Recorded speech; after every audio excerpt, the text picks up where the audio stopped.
प्रसार भारती अभिलेखागार की प्रस्तुति सदाबहार सुनहरे दौर का अनमोल खजाना।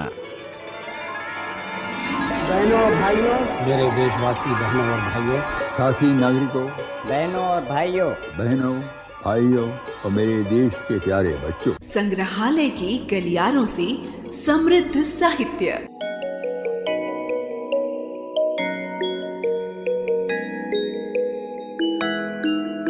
चंद्रधर शर्मा गुलेरी हिंदी साहित्य के जाने माने साहित्यकार थे। प्रतिभा के धनी थे।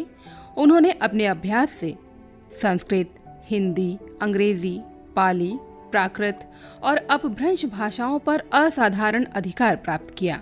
उन्हें Marathi, Bangla, Latin, French, German आदि भाषाओं की भी अच्छी जानकारी थी। वे अपनी रचनाओं में जगह जगह पर वेद, उपनिषद, सूत्र, पुराण, रामायण, महाभारत के संदर्भों का संकेत दिया करते थे।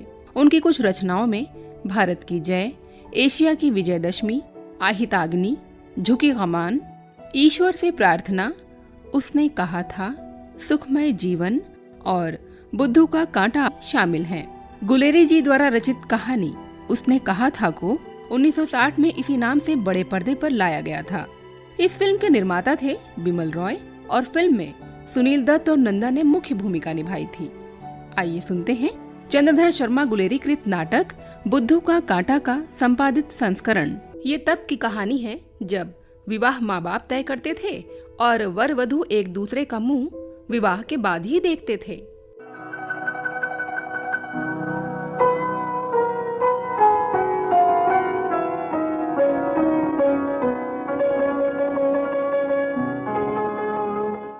रघु के पिता अपने बेटे के विवाह की बात अपनी पत्नी से करते हैं और इस विषय में अपने भैया की एक चिट्ठी का भी जिक्र करते हैं। रघु की माँ जी, सोचता हूँ इन गर्मियों में रघु का ब्याह कर ही डालूं। क्या? ये आज मैं क्या सुन रही हूँ? वही जो मैं कह रहा हूँ। पर तुम तो सदा तुम्हारी बात टाल जाया करता था, यही ना? और नहीं तो क्या, सालों से कहती आ रही हूँ, कर दो रघु का ब्याह। रघु की माँ, तुम तो जानती ही हो मैं असूलों का पक्का हूँ। मेरा ये भी असूल था कि रघु की शादी छोटी उम्र में नहीं करूँगा। तुम्हें तो सास बनने का चाव है, अब इस बात के लिए तो मैं अपने असूल तोड़ नहीं सकता था। पर आज ये रंग बदल कैसा? मैं तो यहाँ पड़ोसिनों की बोलियां सुन सुनकर परेशान होती रही हूँ, तुम्हें क्या मालूम? सब जानता हूँ, पर बच्चे की उम्र हो भी तो शादी लायक। पर आज ये अचानक परिवर्तन कैसा? तारसूरी से भैया की चिट्ठी आई है, बहुत कुछ लिखा है उन्होंने। मैं भी सुनो जरा, क्या लिखा है? रघु के पिता बाल विवाह के घोर विरोधी थे और इसीलिए उन्होंने ये संकल्प किया था कि अपने बेटे का विवाह वो सही उम्र में ही करेंगे। नाराज क्यों होती हो भगवान? मैंने 2 महीने की छुट्टी ले ली है। छुट्टी मिलते ही गांव चलते हैं, रघु को भी लिख देते हैं, इम्तिहान देते ही सीधा गांव चला आएगा। तब तक हम घर भी ठीक कर लेंगे और दिन भी। सच? हाँ, बिल्कुल सच। अब तुम बहू लेकर ही घर आओगी? हाय राम, क्या मैं ठीक सुन रही हूँ? बिल्कुल। रघु गांव जाते समय एक जगह कुएं के पास पानी पीने के लिए रुकता है लेकिन थोड़ी ही देर में वहाँ कुछ लड़कियां ठिठोली करती हुई पहुँचती हैं और वो रघु को चिढ़ाने लगती हैं। रस्सी कहाँ है? हाँ, ये रही रस्सी और ये रहा लोटा। अब पानी निकालता हूँ। बाप रे, मारे गए लड़कियों का झुंड। जल्दी से पानी निकाल लूं वरना रह जाऊंगा। जाने कितनी देर लगा दी। अरे ये बुद्धू कौन है? पानी खींचना भी नहीं आता। पटवारी है। अच्छा, माइश की जरीब लाया है। पटवारी नहीं रे, पासीगर है, पासीगर। हाथ पांव बांधकर कूद पड़ेगा कुएं में और फिर पानी पीकर सूखा निकल आएगा। अच्छा। क्यों लला, घर वालों से लड़कर आए हो क्या? क्या कुएं में दवाई डालोगे? मैं? पर इस गांव में तो कोई बीमारी नहीं है। छोड़ो जी, काहे की दवाई और कहाँ का पटवारी? अरे अनाड़ी है, अनाड़ी। रोटी में फांसा देना भी नहीं आता। देखना जी, मेरे घड़े को ही कुएं में न डाल देना। सारी मेड़ ही रोक रखी है तुमने तो। अरे ये क्या कर रहे हो तुम? अरे देखती नहीं, कुएं को बांधेंगे और क्या करेंगे। अरे कुछ बोलो भी, या यूं ही चुप साधे रहोगे? अरे बोले तो तब ना, अगर माँ ने सिखाया हो। क्यों जी, बोलते क्यों नहीं? बोलते से निकाल लूंगा। परसों तक तो निकल ही जाएगा बेचारा। अरे ओ भागवंती, गगरी उठा ला जरा। अच्छा, पानी पिला दे इन्हें। अच्छा, ले मामी के पालतू, पी ले पानी। शर्मा मत, पी ले। तेरी बहू से नहीं कहूंगी। देखिए, रहने दीजिए, मैं खुद ही पी लूंगा। खुद ही पी लूंगा? कुएं में कूद कर, है ना? अरे पानी पी लो जी, लड़की खड़ी है। पीता हूँ।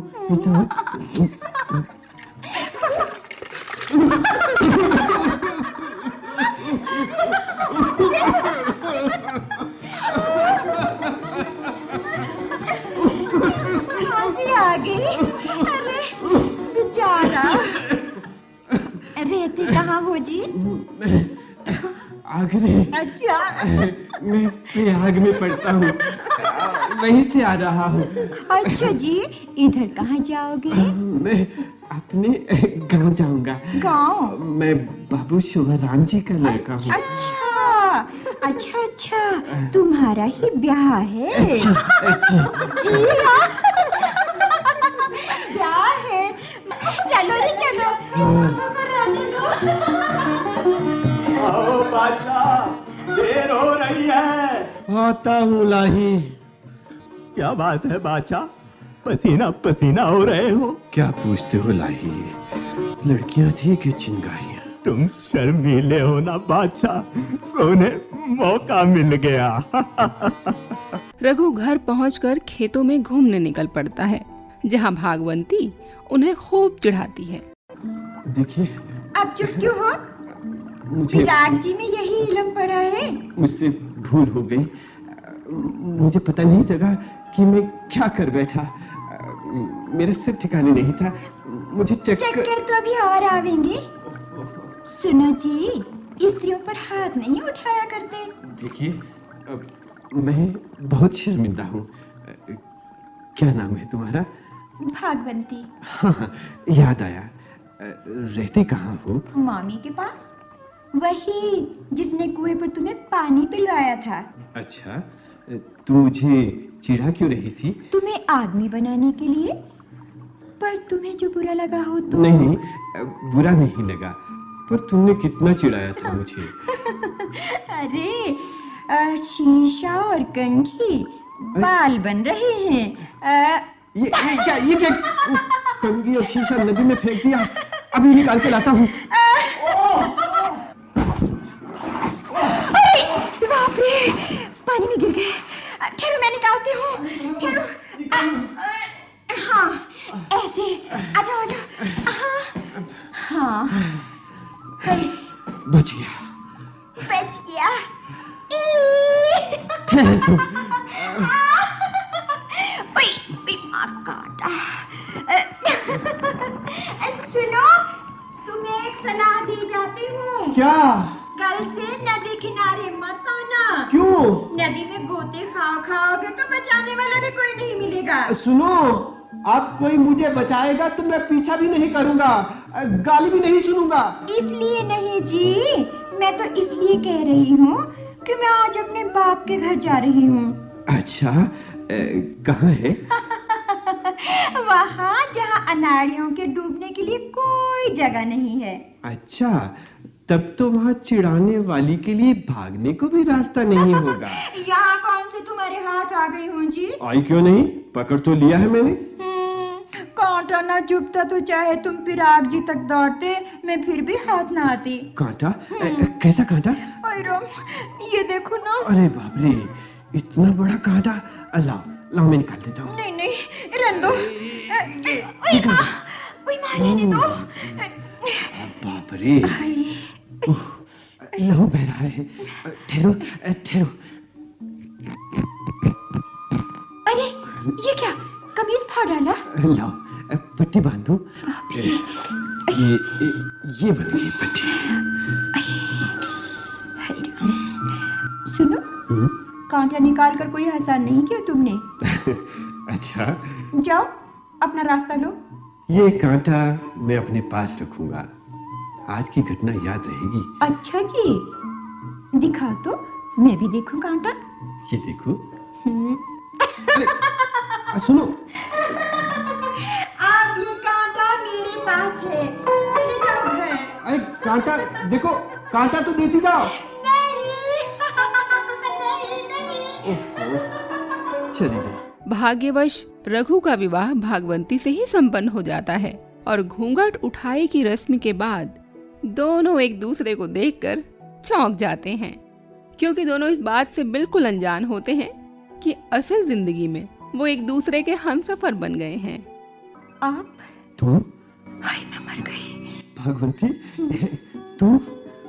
मैं कितना खुश नसीब हूँ। मैं तो जानता भी नहीं था कि मेरी शादी तुमसे हो रही है। सचमुच मेरे तो भाग ही जा गए। सुनो, फिर से तो कहो। क्या? बुद्धू, कहो ना, कौन लहंगा पसारेगी बुद्धू के आगे? हाय राम, हाथ जोड़ती हूँ, मत कहिए वो सब। तो फिर इस बुद्धू को डूबते से कौन बचाएगा? बस भी कीजिए ना।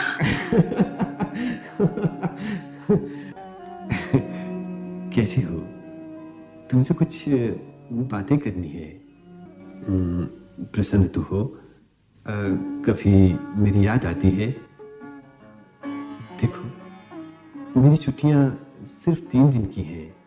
तुम्हें मेरी कसम है, चुप मत रहो, बोलो ना। सुन रही हूँ, मेरे कानों में पानी थोड़े ही भर गया है। हाँ, ऐसे चाहे ताने ही दो, पर बोलो तो सही। भागवंती, कितना अच्छा होता तुम उस दिन मुझे पानी में डूब जाने देती।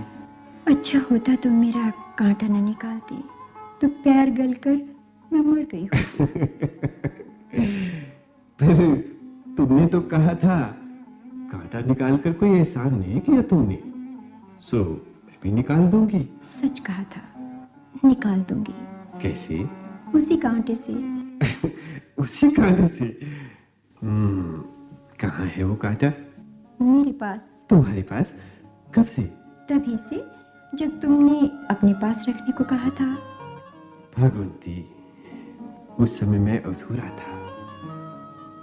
पुरुष जब तक स्त्री की परछाई नहीं पा लेता, तब तक पूरा नहीं होता। मेरे बुद्धूपन को क्षमा करो। ऐसा मत कहिए। देखो, मेरे हृदय में तुम्हारे प्रेम का कांटा गड़ गया है।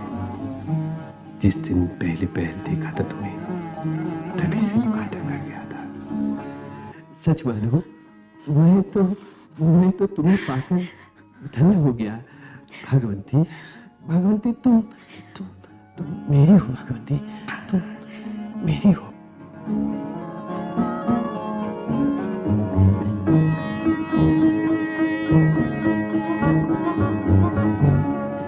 अभी आपने सुना साहित्यकार चंद्रधर शर्मा गुलेरीकृत नाटक बुद्धू का कांटा का संपादित संस्करण। इस कार्यक्रम की कॉम्पेयर थी प्रीति कमल, कार्यक्रम सहायक थे रवि कुमार सिंह और प्रस्तुति थी रंगोली श्रीवास्तव की।